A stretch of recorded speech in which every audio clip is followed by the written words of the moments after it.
All right, so we're rapid fire this morning. Our next speaker reminded me backstage, our first conversation was back in 2009. It was the day that she was leaving the Phoenix Suns. She was actually in her car in the parking lot when I called her and said, Amy Jo, love what you're doing with the Phoenix Suns, love what you're doing with Shaq, and you're a rock star. We want you to come and speak at Blog World at the time. She said, yeah, it sounds great, and we had a great conversation. I think we talked for over an hour, and but she's pretty busy with what she does with Digital Royalty University and all of the celebrities that she's worked with, and everybody I'm sure is familiar with what Shaq's done on Twitter. Amy Jo is responsible for that, and several other athletes. She helped our keynote speaker tomorrow, Dana White from the UFC, which I'm super excited about. Dave and I are both huge UFC fans, create their training program for all of their fighters. Amy Jo's trained 300 MMA fighters how to use social media. So imagine a tough room. That's about as tough as it gets. She's also now a best-selling author. Her new book's called Renegades Write the Rules. So please welcome our next speaker, Amy Jo Martin. Thank you. Great to have you. Hello, welcome to Las Vegas. I live here, so I'm excited to welcome you guys. And I'm very impressed that there are this many people up after Saturday night here. So thank you for being here in general. So I believe in the power of telling stories and sharing stories, because if we do so, I think we can help other people leapfrog our mistakes and snag our lessons free of charge, which means we can accelerate the process of learning, accelerate the process of innovation, and I think the world needs a little bit of that. So it was 11 o'clock one night, and I got a call from my client, Dana White.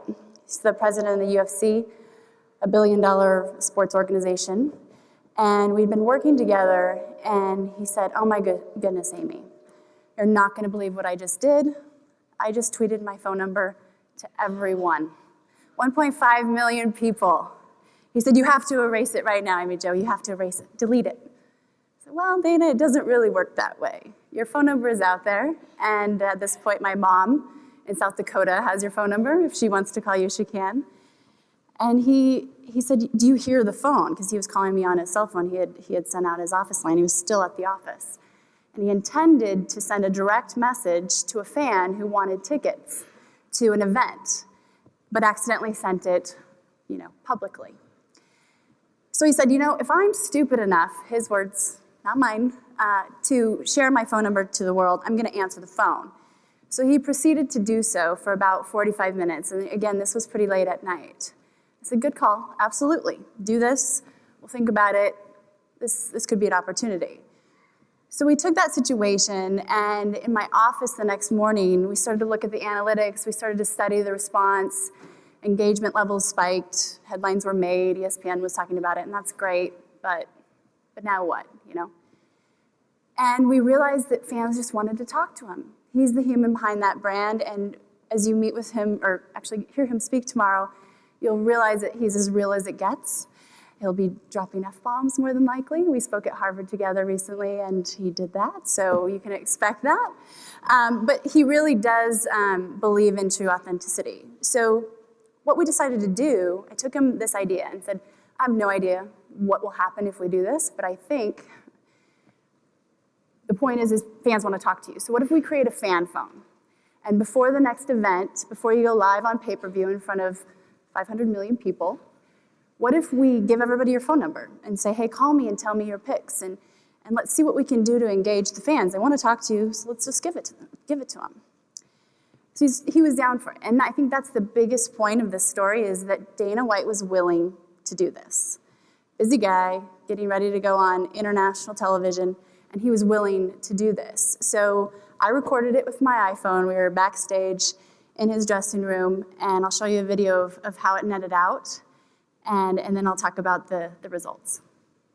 So, every time before a fight, I always tweet the celebs and ask them what the picks are, and people get in there and start bitching, ask us, don't ask the celebrities. So, even better than that, what I want to do is, I want you to call me. I created a fan phone now. I want you to call me and tell me what your picks are. I'm about to tweet the number right now. You know me. I like my flip phones.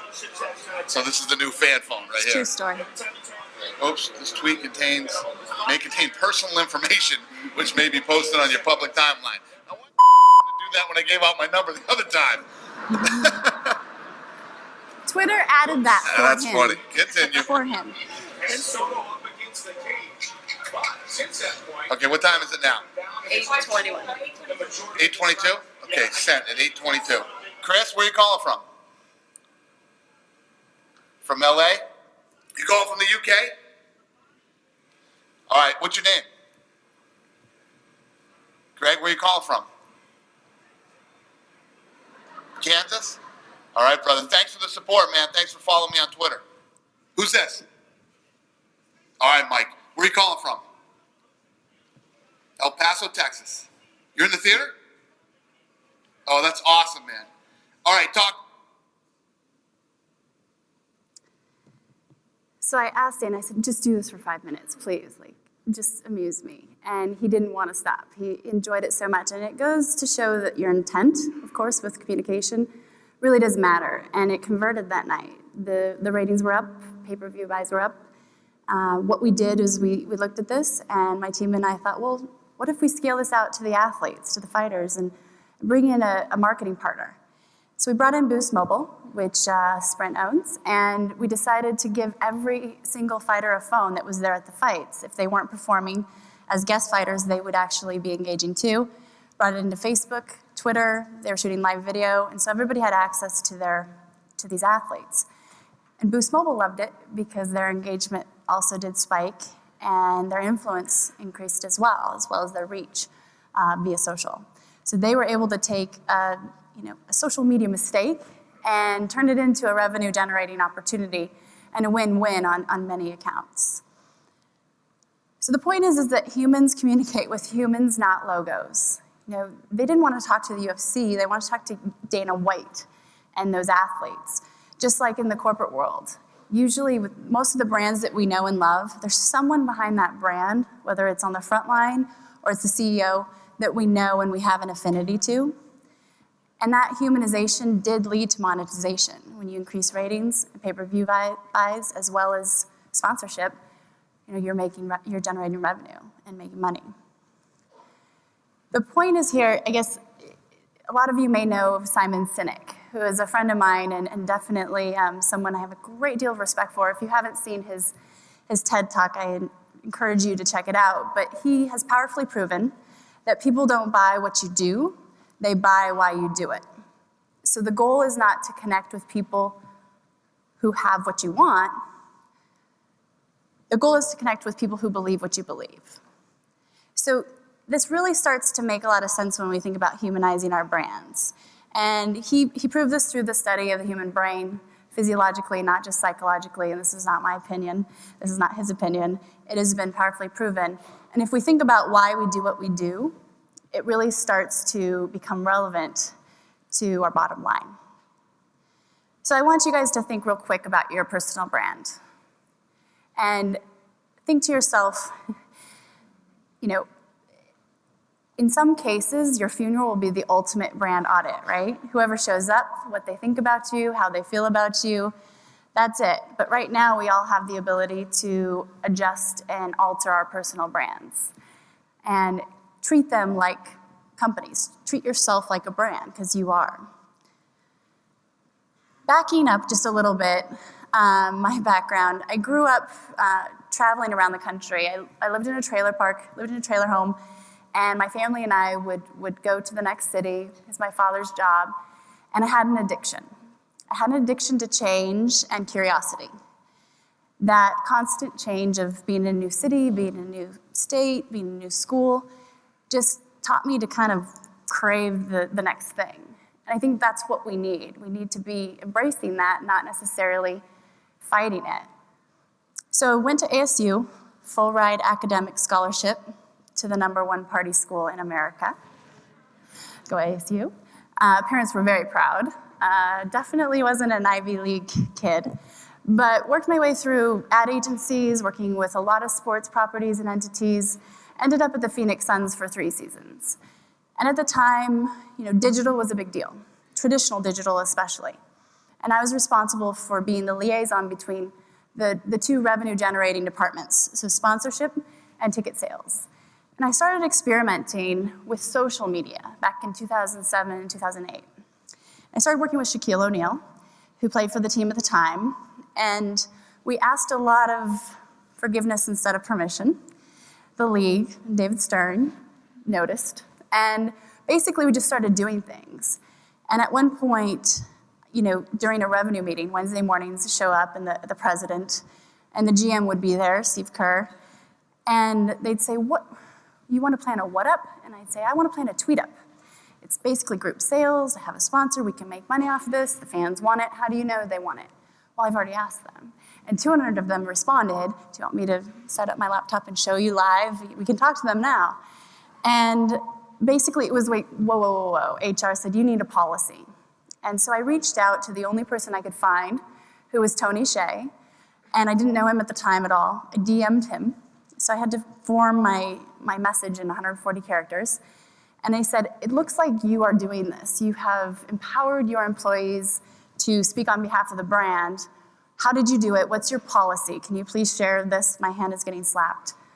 And he, 2 weeks later, DM'd me back. And he said, "Be real and use your best judgment." That was it. So I thought, okay, man, a few words, printed that out, took it to my revenue meeting and said, "Tony Hsieh has spoken. Can we keep doing this?" Things progressed, and I found myself on the team plane one day. We're headed to play the Lakers, and team was up front. I was in the back. We were basically entertaining clients. I'm sitting next to my boss. And Shaquille O'Neal had texted me, and he said, "Can you come up here? I need help." And I was thinking, if I go up there, quite possibly I could get fired. Like, I've been so warned about this social media stuff and stopping. And I just ignored it. So then he texts me again, and he stands up this time. This is before we took off. And he does the whole, "Get up here." 7-foot Shaquille is hard to kind of miss. So I walk up there, climb over my boss, and I'm like, "What do you need?" And he's like, "I forgot my password into Twitter again." It was like his 7th Shackberry in 4 weeks. He had a new phone all the time. And so I give him his password, and it's a victory. It's a jump high five. Everybody's watching, and I walk back, tail between legs, to sit next to my boss, and she called me a renegade. She said, "You know what, Amy Jo? You're a renegade." Secretly, I was kind of smiling, and I thought, yeah, that's pretty cool, actually. And I think it might be time to do my own thing. Well, a few days later, I was sitting across from my same boss, and she slid a piece of paper across the table to me, and she had written "work, family, self." And she said, "Choose two, you can't have all three. I've tried it, choose two. If you want to be really good, Amy Jo, you gotta pick two." I thought, I wonder what HR would say about this. And I said, no, this isn't cool. I think I'm just gonna go do my own thing. No plan other than, I think I can get Shaquille as a client. And I did. And that was it. Didn't really know other than I was gonna go just navigate. So that didn't work, the choose to. And basically, in 2009 left, started the company Digital Royalty. Then I developed a measurement formula called ROI, Return on Influence, and started looking at how to prove the value of social media. In 2010, 9 of the 10 top worldwide trending topics on Twitter were our clients. We really were starting to attract corporate as well as celebrity and sports entities. The company started to grow. Then 2011 early, we launched an education division called Digital Royalty University. Found that really we need to educate people, teach them how to fish for themselves, have their own voice. Spoke at TEDx a little later and realized, you know what, I think I have a purpose problem. Why are we helping all of these very influential people become more influential? Why? Re-established our core values as a company, developed RevPAF, which is revenue per available fan and follower, which is a way to show how you can actually monetize and generate revenue and prove it through social communication. I'll get to that in a second. Tony Hsieh, the CEO of Zappos, and Baron Davis, point guard for the New York Knicks, NBA, invested in the company about 6 months ago. We moved to Las Vegas, beautiful downtown Las Vegas, as part of a revitalization project, launched the book in October, along with digitalroyaltyuniversity.com, which I will never do again. The same, launching both in one day was not smart. but we did it. And now here we are. And the point is that, sure, we've worked with a lot of very influential brands and innovators, and the common denominator is that they're willing to get comfortable with being uncomfortable.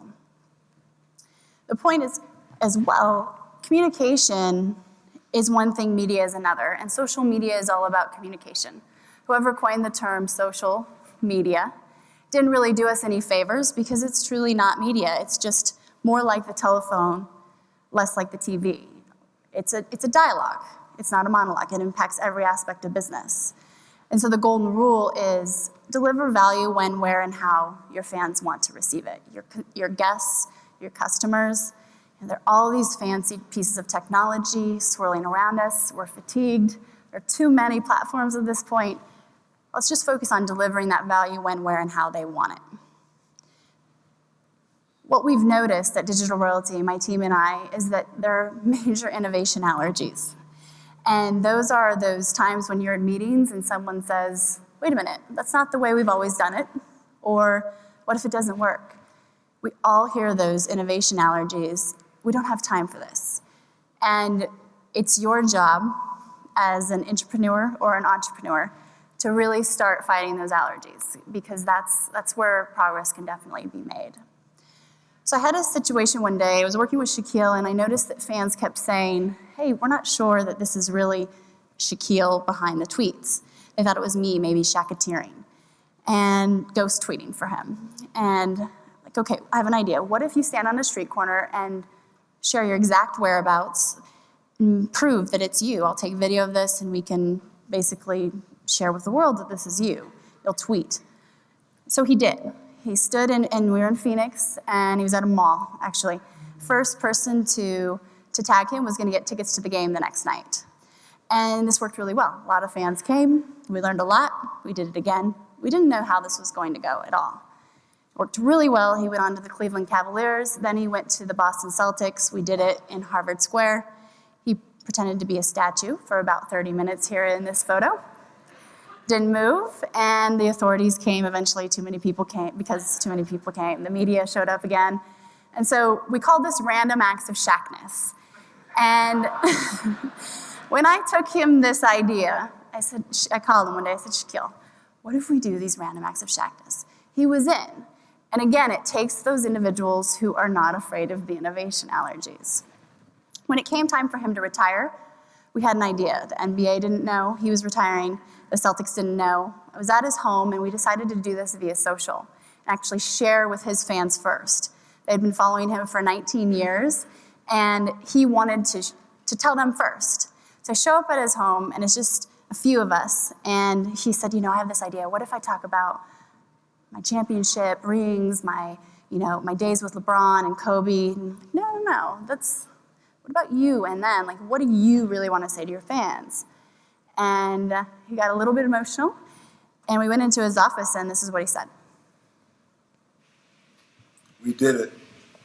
19 years, baby. I want to thank you very much. That's why I'm telling you first. I'm about to retire. Love you. Talk to you soon.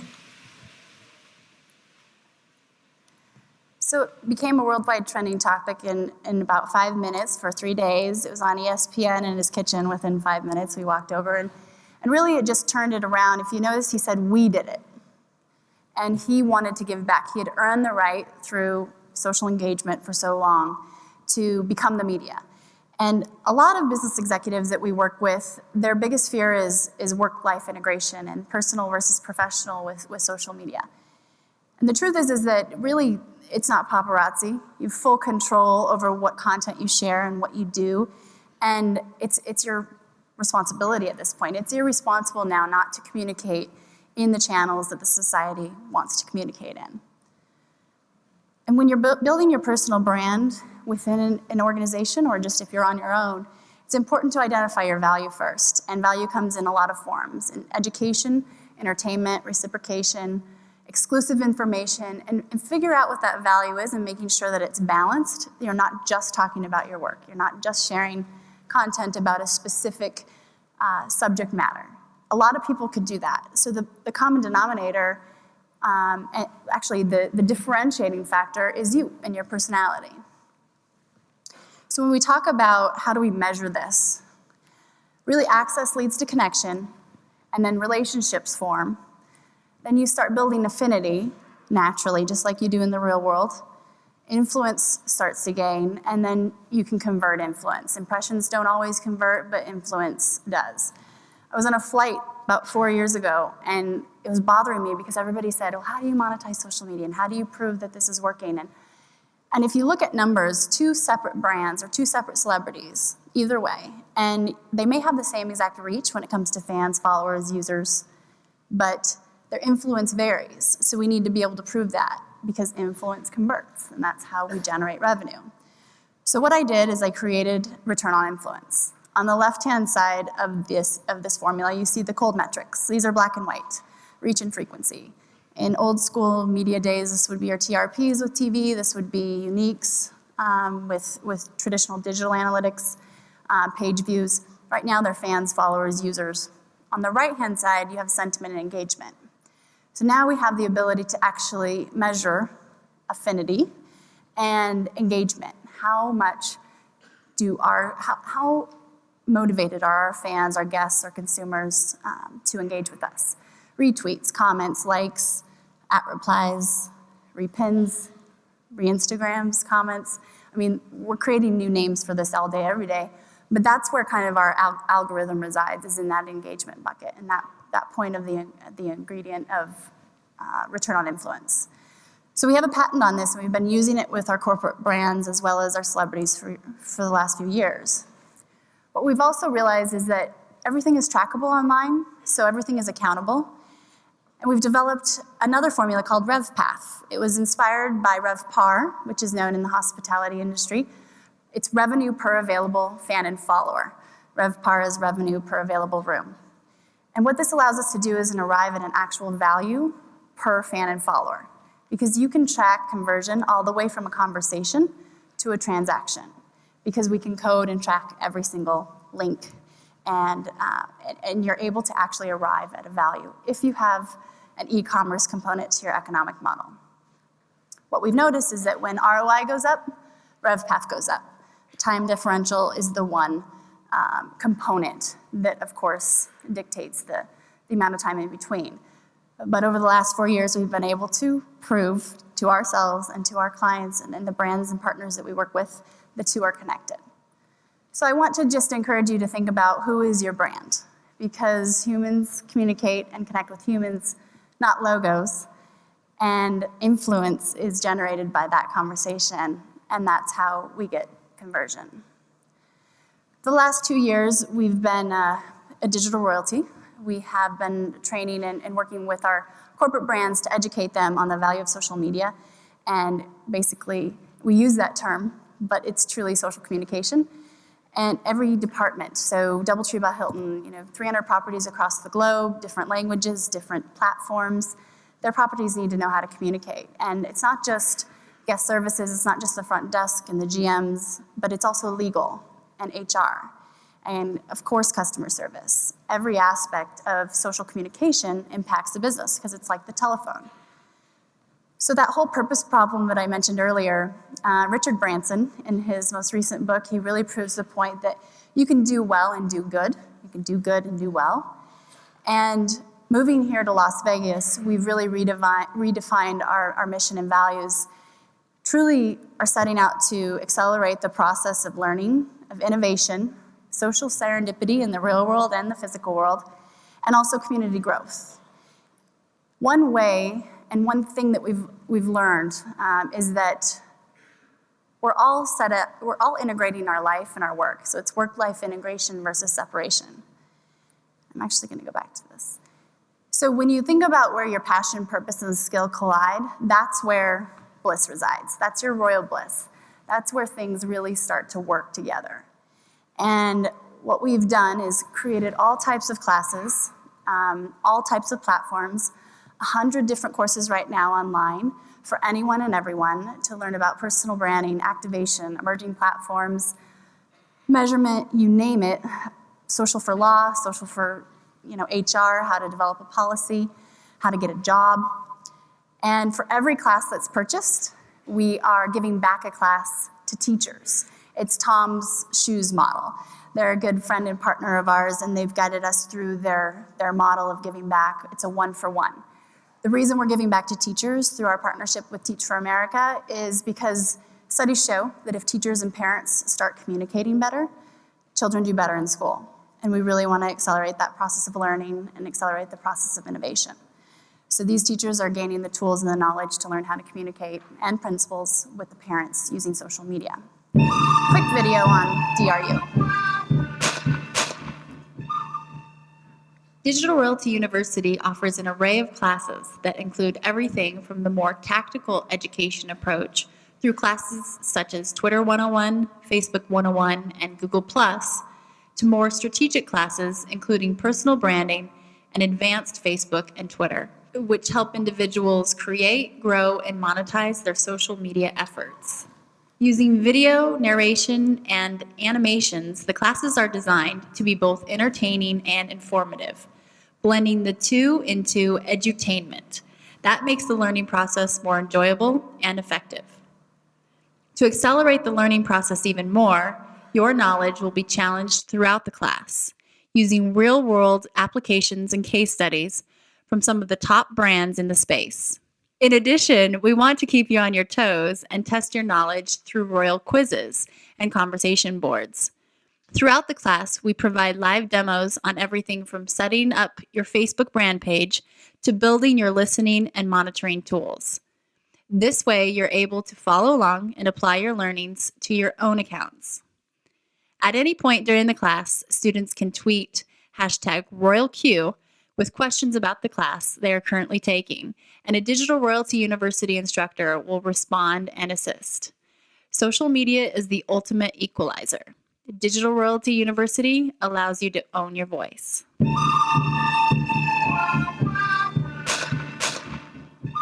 So I'm going to wrap up, but the true genesis of the education was, as a little girl from Wyoming who grew up in a trailer park living all across the country, social media has really given me a voice and a lot of opportunity, and we can accelerate that, and other people can too. So I really encourage you to think about your brand. Who is your brand? And I think we're doing some book signing out here at 10 in the main area.